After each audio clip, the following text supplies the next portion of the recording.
I just want to take some time out today to thank you for listening to this podcast because you're here to learn more about the ocean because you want to help protect it.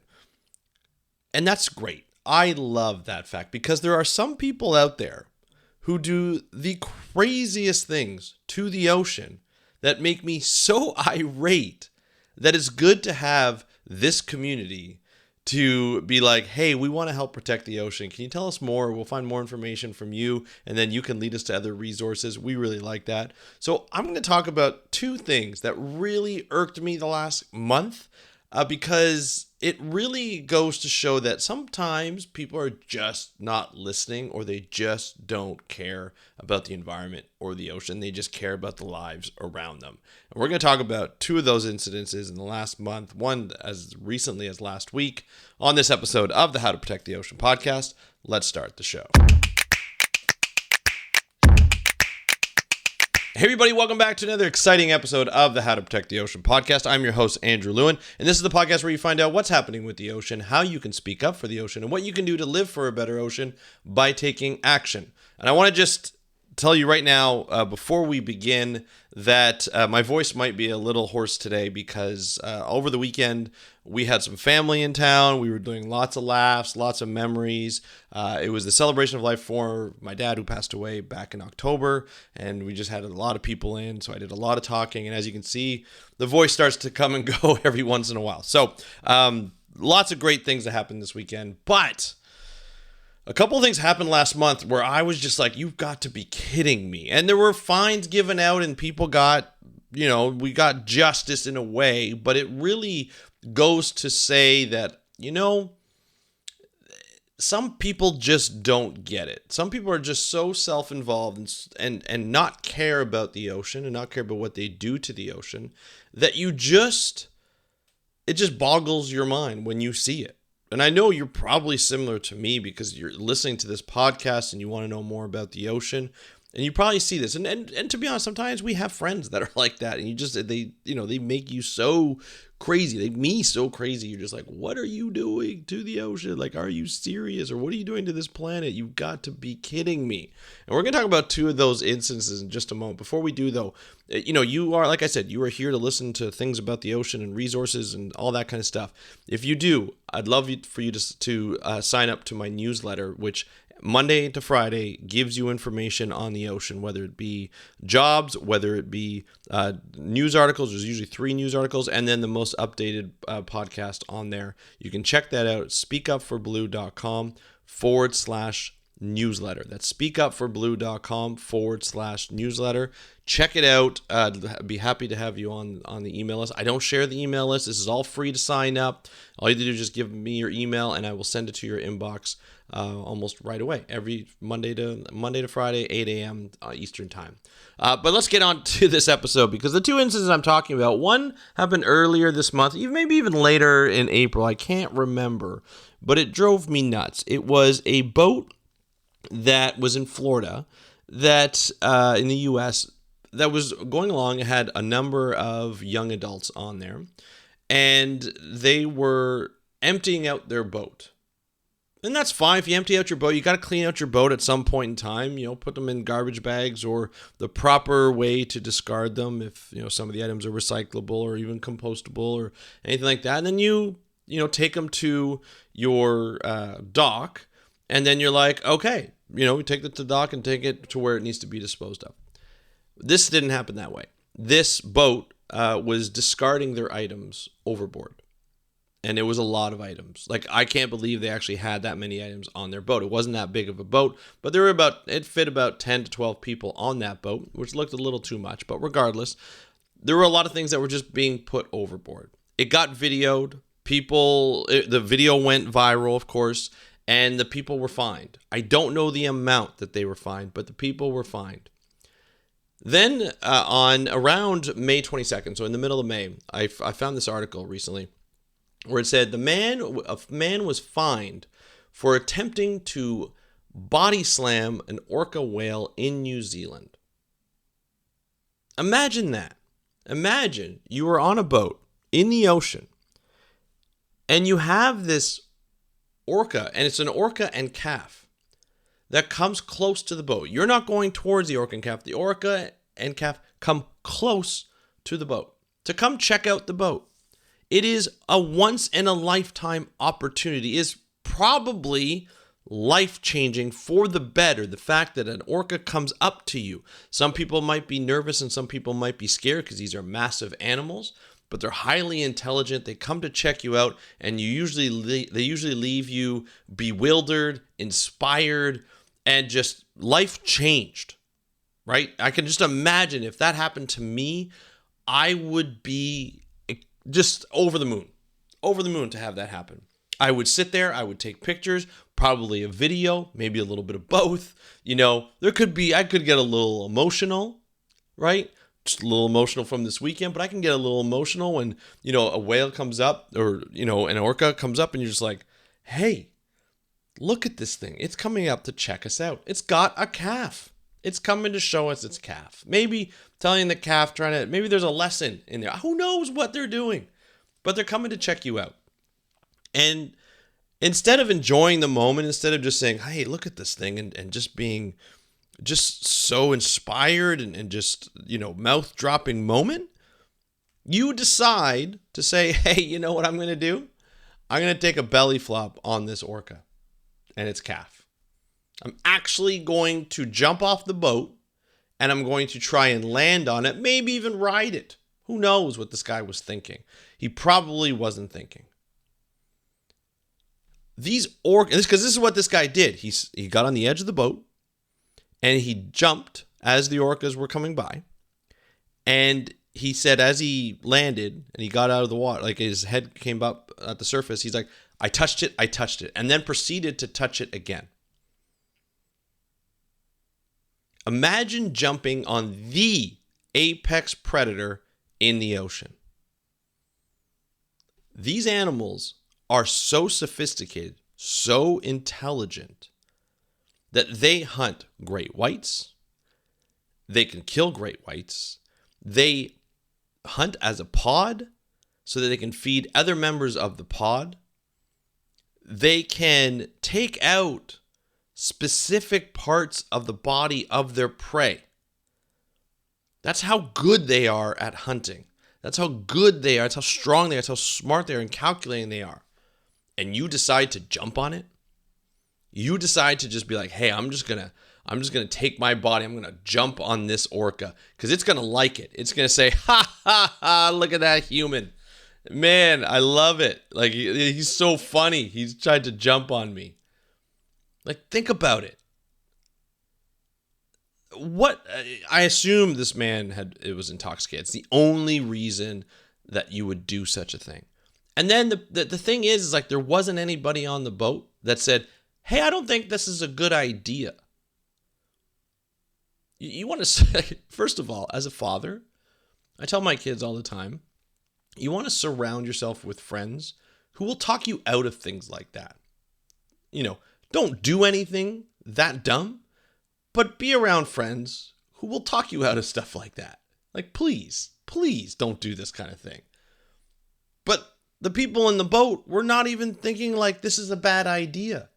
This is a massive animal that like the jaws, if it decides to do anything to you, and it didn't, it swam off, the animals were unharmed, but you could have seriously damaged these animals.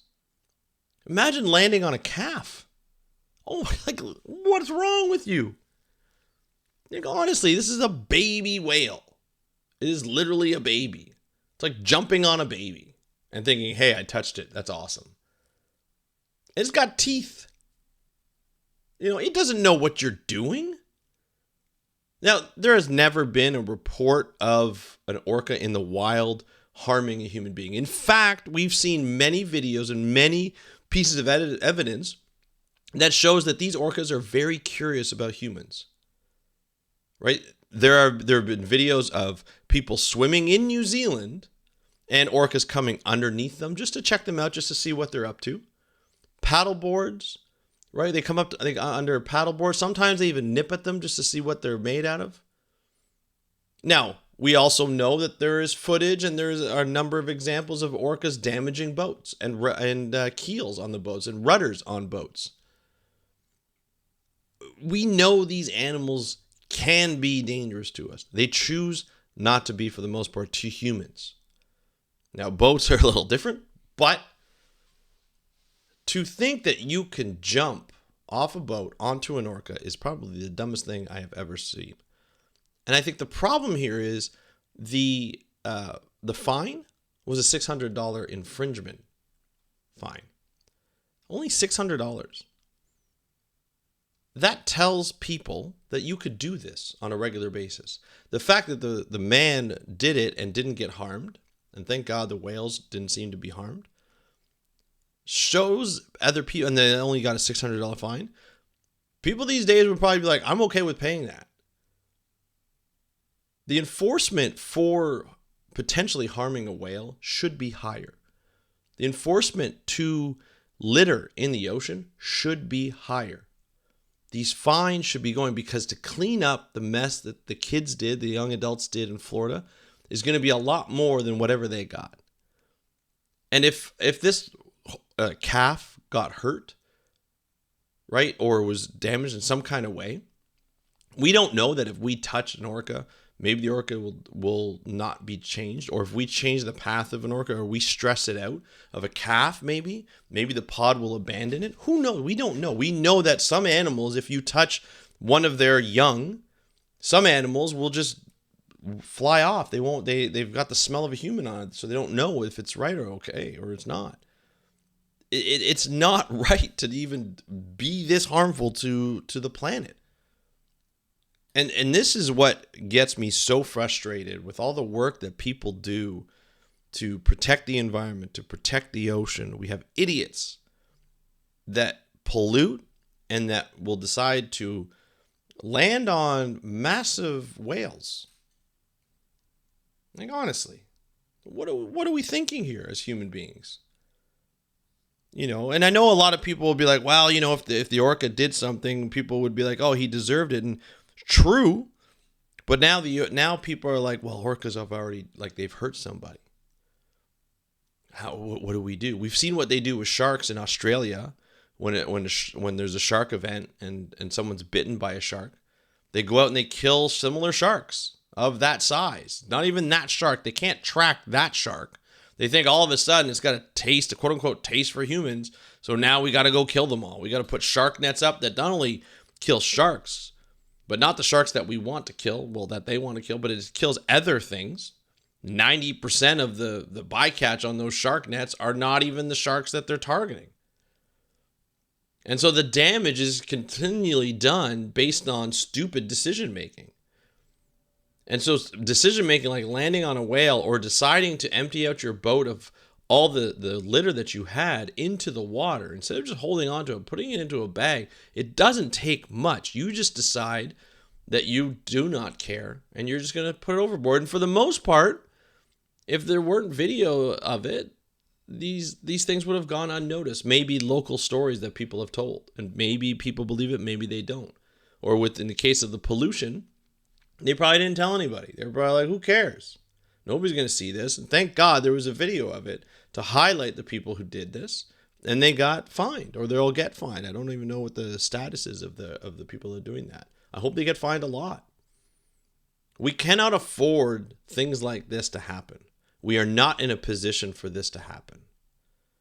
You know, we have decisions like this, which are like instances that hopefully will never happen again. Nobody else is going to be dumb enough to jump on an orca, and hopefully people will learn their lesson and not litter in the environment, because we know plastic pollution is awful. We know that, and it's not just in the US, it's everywhere in the ocean. We know that, you know, many of the orca populations around the world are endangered in some sort of fashion. So we know not to do these things. But then you have other decisions, like in Florida, where the governor decides to take out all climate change policy, you know, within the regulations, because just ignoring it's going to make it go away. Yet we're predicted to have one of the worst storm seasons in history, because the temperature of the water is getting higher and higher. We're continuing to break records. The temperature in the air is getting higher and higher. And we know that hurricanes and storm season and major storms get their fuel from higher temperatures in the ocean. There's been record flooding in the U.S., in Florida especially, year after year. And they're just going to ignore it. They're just going to say, hey, you know what? We're going to just take out climate change from all our policies. We're not going to have to worry about that. Even though experts around the world are concerned about sea level rise, are concerned about, storms, droughts, floods, all that kind of stuff, that all happens in Florida. Maybe not droughts, but all the rest happened in Florida. Sea level rise predicted to take over half of Florida at some point in time. It's going to flood it permanently.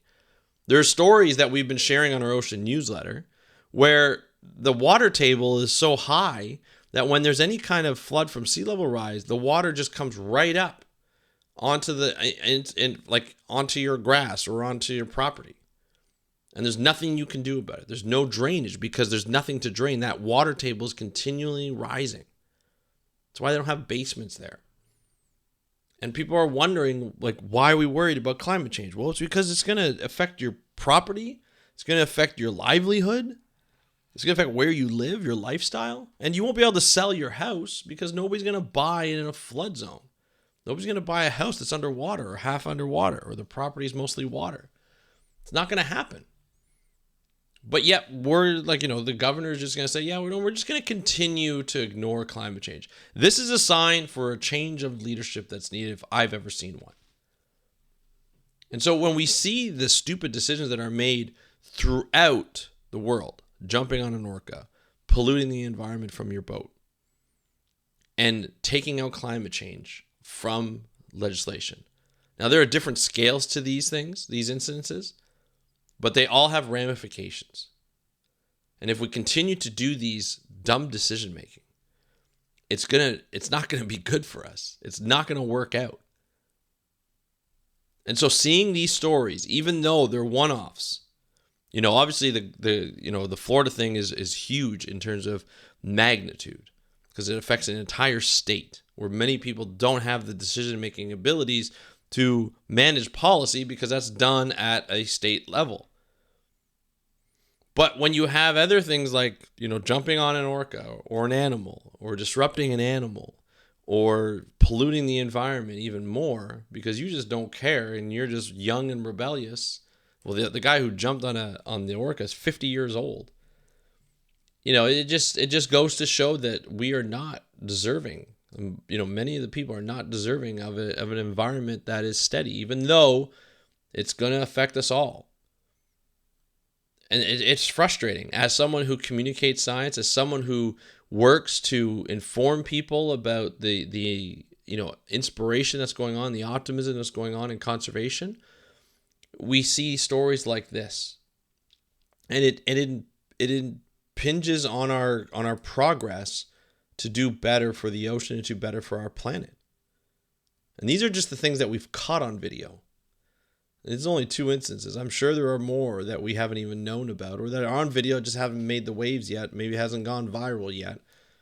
Well, both of those groups of people went viral and they both got fined, or one of them hopefully will get fined, like the polluter one. But the government of Florida, the state government, they don't care. And they get the support of the people who live there, or some of the people who live there. And they're the ones that are most vulnerable. So we'll see what happens. And hopefully there's a change in leadership and a change in policy that will bring climate change action back to the state of Florida. And that we'll see better decision making when an orca comes by. Just stay in your boat. Do not touch the orca. And just enjoy the time that you have with it, because it is a once in a lifetime opportunity. And if you're on a boat, and I know most boaters are safe. Most boaters care about the ocean. Just use common sense and disposing of your waste that you use on the ocean. Just use common sense. You don't have to throw it in the ocean. It's not vast. It's not going to go away. It will come back. Either on the beach or in the microplastic. It'll come back in our food. It could come back. Who knows? but it's going to come back. It's not just going to go away. It's not just going to disappear. It might disappear from your view, but not the ocean's view. And we need to do better as a society, as a podcasting community, as a marine science community and conservation community, as the citizens of this planet. We need to do better. And we need to hold people accountable and more accountable than they're held before. Jumping on an orca should not be a $600 fine. It should be, 3 orders of magnitude more, because it's the dumbest decision, and it tells people that you can get away with it if you're willing to pay $600. So, yeah, I just wanted to share with that and rant about that on this Monday, because I just can't believe people are willing to do this kind of stuff. And I would love to hear your thoughts on this and what you think we should do about this, and what you think the enforcement should be and the punishment should be for people who do dumb things like that in the ocean and get caught for it, and how do we catch more and make sure that the decisions that they make they're going to be paid for, and not by us, by them. I'd love to hear your thoughts. You can hit me up on Instagram at How to Protect the Ocean. If you want to find out more about the ocean, you can follow this podcast, but you can also sign up for our newsletter. That's speakupforblue.com/newsletter. That's speakupforblue.com/newsletter. Thank you so much for joining me on today's episode of the How to Protect the Ocean podcast. Have a great day. We'll talk to you next time, and happy conservation.